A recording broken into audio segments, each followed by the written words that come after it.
What's up, YouTube? This is Too Raw for TV.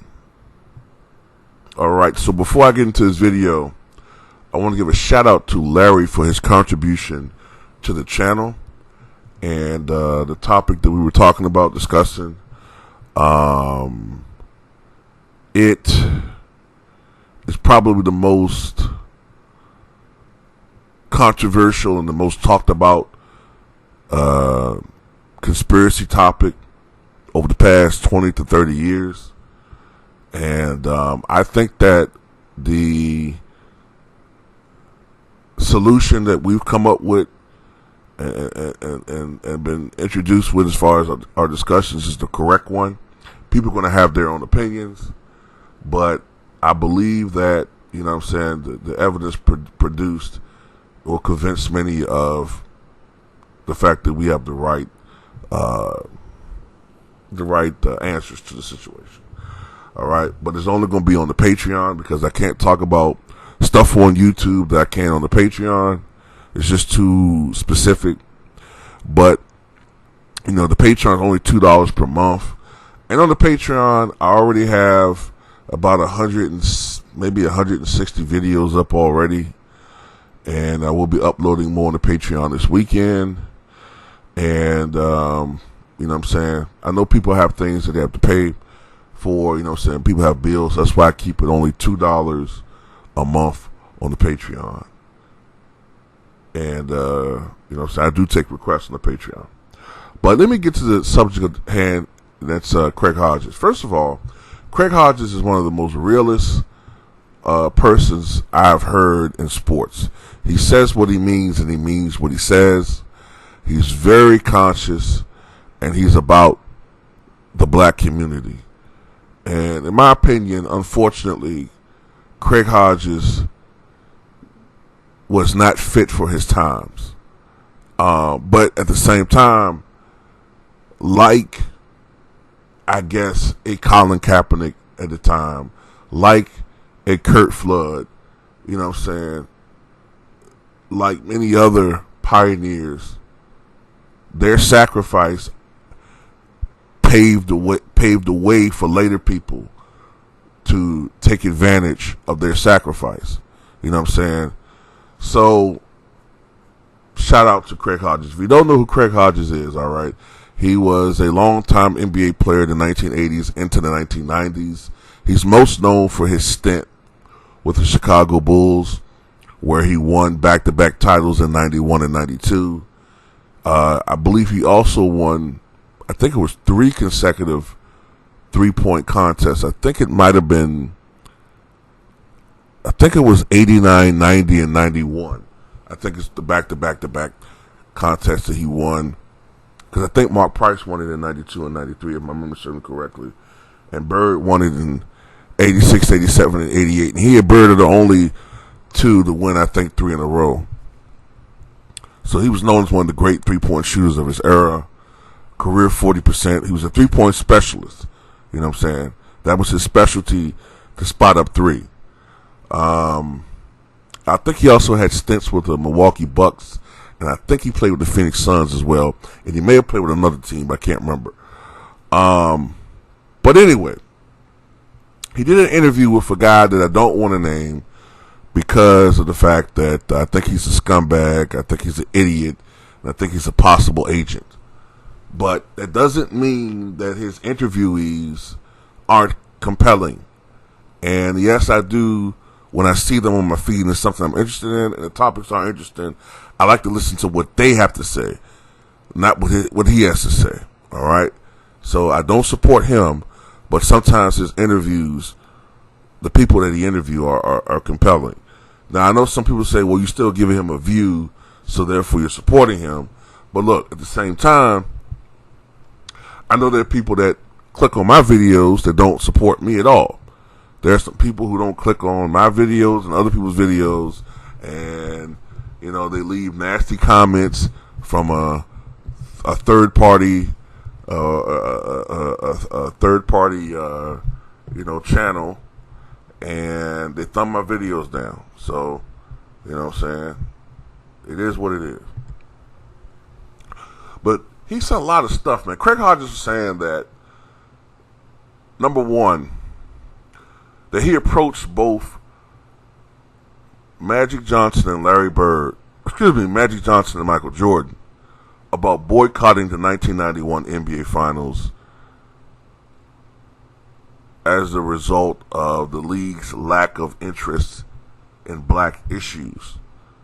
You know what I'm saying? And the lack of concern for issues related to the black community. Now you have to remember that this was a time of enlightenment similar to today, in some regards. This was a time, late 80s, early 90s, when our music was more conscious. You know what I'm saying? You had the KRS-Ones and Miss Melodies. You had the Chuck D and Public Enemy. You had Run DMC becoming more conscious in some of the content. You had a lot of this is an era where you had a lot of conscious rappers out there at the time. You know what I'm saying? Even rappers who had been sort of material in some of their content were starting to become more conscious in what was going on, talking about race, talking about shit like that, you know what I'm saying? Talking about the police, talking about stuff that's so relevant today, 30 years later. You had television programs like The Cosby Show, and you had a show, what was the spinoff? A Different World. You know what I'm saying? You had more and more black programs that were showing black people in successful businesses or in school. College enrollment with African Americans was going up, maybe possibly due to the influence of A Different World in The Cosby Show. You know what I'm saying? Movies, School Days, and all that shit. You know what I'm saying? Spike Lee was huge in the late 80s, early 1990s. So consciousness was at an all-time high. Then you had the Rodney King situation. Then you had the riots. So, which was actually a little bit later. But still, it was a different time. And then you had the NBA, though, which was this multi-billion-dollar entity, which had grown so much due to, basically NBA players who were marketed initially to tap into racism. And then you had these black stars that were just taking over the league. So that was some of the reasons behind Craig Hodges saying that they should boycott the 1991 NBA Finals. Michael said that he was crazy, and Magic just turned him down, I guess, more politely.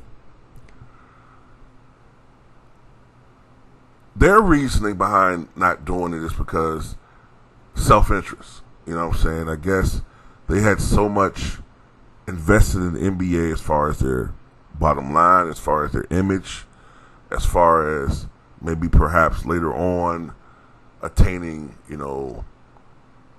coaching gigs or executive positions. They were concerned about that, so they turned Craig Hodges down. Now, I know some people can sit there and say something like, well, it's easy for a guy like Craig Hodges to tell stars to put their neck out on the line and take the brunt. Now, I get that sentiment, but the thing about it is, a guy like Craig Hodges did. He did. He actually did go out and put his neck on the line. I think it was in the 92, after the 1992 championship, they were at the championship ceremony, and Craig Hodges basically boycotted the situation. I think he wrote a letter to then George H.W. Bush, who was, then president, I should say George H.W. Bush, and was talking about the plight of the black community and that the Bush administration does not and did not show enough interest in the black community as a whole. And these are things that got him boycotted, okay? Unofficially. These are things that got him, not boycotted, excuse me, these are things that got him blackballed. The fuck am I going with this one? These are things that essentially got him blackballed from the NBA. Later on, Mahmoud Abdul-Rauf, simply because of the fact that Mahmoud Abdul-Rauf, during the national anthem, that sounds familiar, doesn't it? Did not want to salute the flag, but instead I think he wanted to pray to his God. And Abdul-Rauf was essentially blackballed from the NBA for being a Muslim, which the NBA would not dare do today. Now, this is one thing about David Stern that a lot of people don't like. Okay. Now, David Stern was the most successful and probably the most popular, and he was the longest serving commissioner in NBA history. But one of the things that some people didn't like about David Stern is that he put the bottom line ahead of everything. And that he expected everybody to toe the line. He did think he was a tough guy at times. Okay? And unfortunately, some players, if they did not toe the line, they were punished severely. You know what I'm saying? If you were uppity, you know what I'm saying, you were punished severely. And I also thought that at times David Stern's drug policy in the 80s was a little bit too severe. I don't like the fact that Michael Ray Richardson was handled so brusquely and so severely and so harshly by David Stern. And the reason why I say that is because a lot of people don't even know who the fuck Michael Ray Richardson is anymore. You know what I'm saying? Michael Ray Richardson should be... Now, don't get me wrong. Nobody forced Michael Ray Richardson to get on drugs. But if the NBA had looked at those players' situations the same way that white America looks at their kids and young people who are hooked on heroin as being victims rather than just... Hey, you can't get straight. Get the fuck out of that league. Maybe Michael Ray Richardson could have eventually got clean off drugs, resumed his career, and maybe he would have still gone down as, if not a Hall of Famer, a guy that was memorable. That's one thing I don't like about the NBA is I think their drug policy is very hypocritical in some ways. I don't like how players who are found to be... I'm not talking about PEDs. I'm talking about if a player is found to smoke marijuana or something like that, he's banished. And he's kind of looked at as an idiot. He's kind of looked at as a drug addict, a loser. That's the way people talk about these guys. At the same time, I'm supposed to feel sorry for a 19-year-old white dude that's hooked on heroin, and his sister, and his mother. But going back to the topic at hand, though, Craig Hodges was also talking about, and I agree with him 100%. He was talking about how the only reason why the Pistons were beating the Bulls so many different years before they actually wound up overtaking them is because they just weren't mentally ready for the situation. And that the Bulls were a more talented team, but it was the Pistons' physicality, the fact that they were just bigger and stronger than most other teams, is what was causing them, and it was really the reason behind their success. So he said that basically they weren't better than most other teams, they just were beating teams up. You know what I'm saying? And that's one of the reasons why they were so successful. But once the Bulls got over the hump and were not falling for the Pistons' tactics, that they easily beat them in 4 games. And that's something I've been saying too, is that when you look at it, the Bulls should have won in 1990. The Bulls should have went to the NBA Finals in 1990.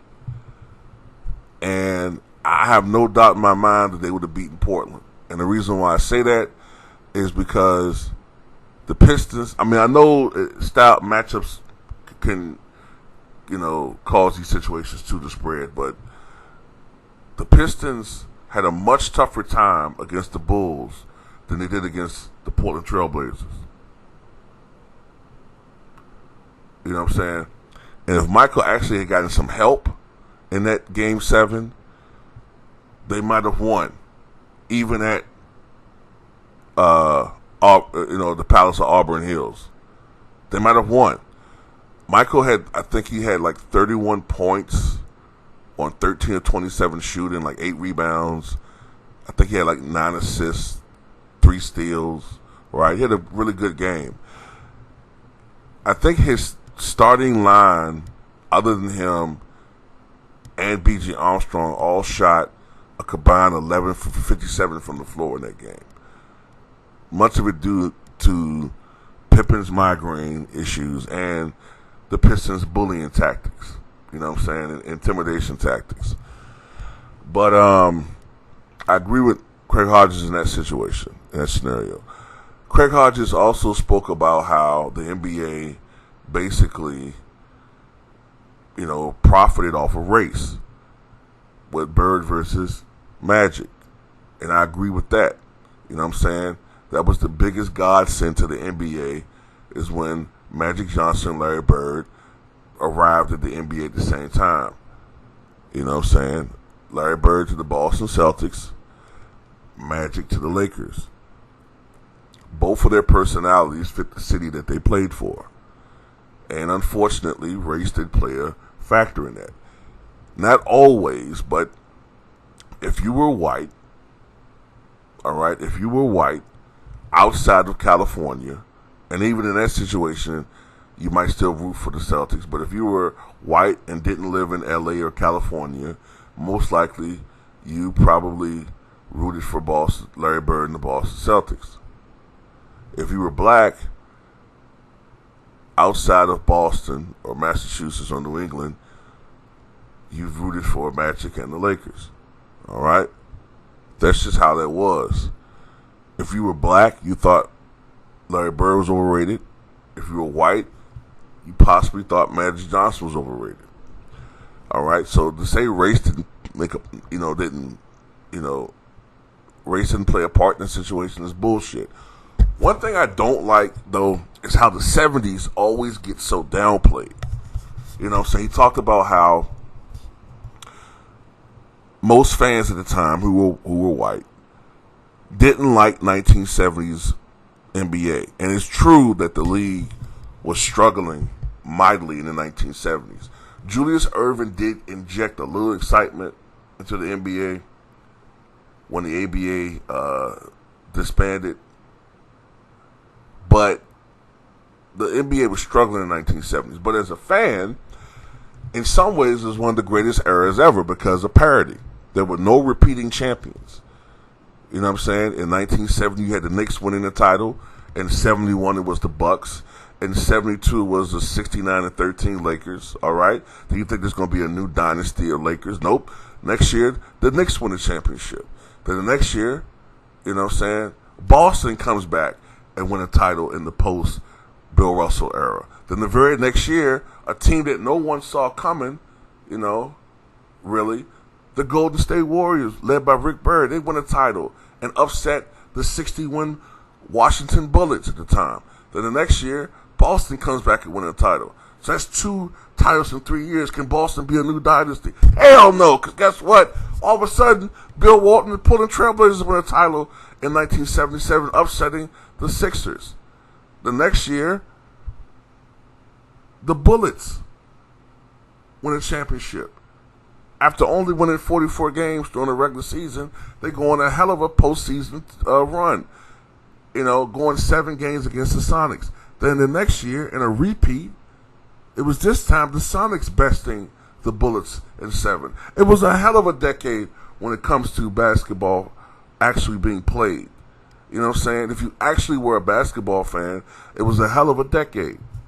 Because, you felt like your team had a chance. Most of these teams that won titles, they weren't winning 60, 65 games. They were winning like 49, 48, 50 games. So you felt like your team had a chance. The Bullets won a title winning 44 games. That's why I always say the 70s in some ways was some of the best basketball from a fan aspect. But you know what? I'm speaking as a black guy. As a white guy, Craig Hodges is correct. Because what you started seeing more of is teams being more and more black. You know what I'm saying? You saw less and less white players. Or, actually, I'll say this. You started seeing less white stars. Now, some of that was because of the ABA. For a while, the ABA snatched up Rick Barry, too. You know what I'm saying? But the ABA had some of the white stars over there. You know, Dan Essel comes to mind. You know what I'm saying? So some of the players that would have played in the NBA were playing in the ABA. Don Busey is another one. All right? I think, if I'm not mistaken, I just spoke about him the other day. I always forget his damn name. Rebounding king. I think he played with the Spurs. I always forget his name. I think he played in the ABA for a while. He just has one of those weird names that you gotta like read it and remember it for a day or two, then you forget it again. You know what I'm saying? But in the 1960s, you did have a lot more white stars. You know, like the 50s was dominated by white players. But in the 1960s, you still had white stars. You had, of course, Jerry West. Now, remember, there were only, at the time, 8 to 14 teams in the 1960s. Later on, I think it was like 14 teams or so. But, you know, you had Jerry West. You had, of course, Gail Goodrich. You had a Rudy LaRusso. You had a Bob Pettit, of course. You had, even though he was older, you still had Paul Arizin. You know what I'm saying? You had Clyde Lovellette. You had Richie Guerin, the high-scoring guard with the New York Knickerbockers, who in the 1970s, because they were becoming an increasingly black team, were called the New York Knickerbockers, you know, by racist fans. You know what I'm saying? But you had a lot of white stars in the 1960s. You had Jack Twyman with the then Cincinnati Royals, later on the Kings. You know what I'm saying? So you had white stars. You had a young Dave DeBusschere, who was with the Detroit Pistons before he went to the New York Knickerbockers. It's just funny because back then they were called the New York Knickerbockers. You know, you had, you know, a plethora of white stars at that time. You know what I'm saying? You had Jerry Lucas, you know what I'm saying, who is one of the great rebounders of all time. One of the great rebounders of all time. I think you can make the argument he's the greatest white rebounder ever. You know what I'm saying? And also he reportedly, I don't know about now, he's old now, but he reportedly had a photographic memory. And that was one of the things that helped him become such a great rebounder, along with a guy like Dennis Rodman. Their memory, their attention to detail as far as how the ball would come off of the rim with certain players. So I would love to hear a conversation with Jerry Lucas and Dennis Rodman, talking about rebounding. But yeah, you had all these white players who were stars in the NBA in the 1960s. But in the 1970s, not so much. You know what I'm saying? You had some, but not stars. Outside of really Rick Barry, maybe. You know, you had some guys, but not stars like that. But anyway, it was a wonderful listen hearing Craig Hodges. And, you know what I'm saying, he's a really interesting guy. I think he would have been so much more fit to have played in this era, in this times. You know what I'm saying? The NBA is different in a lot of ways. The NBA is very progressive when it comes to black issues now. It's a different time.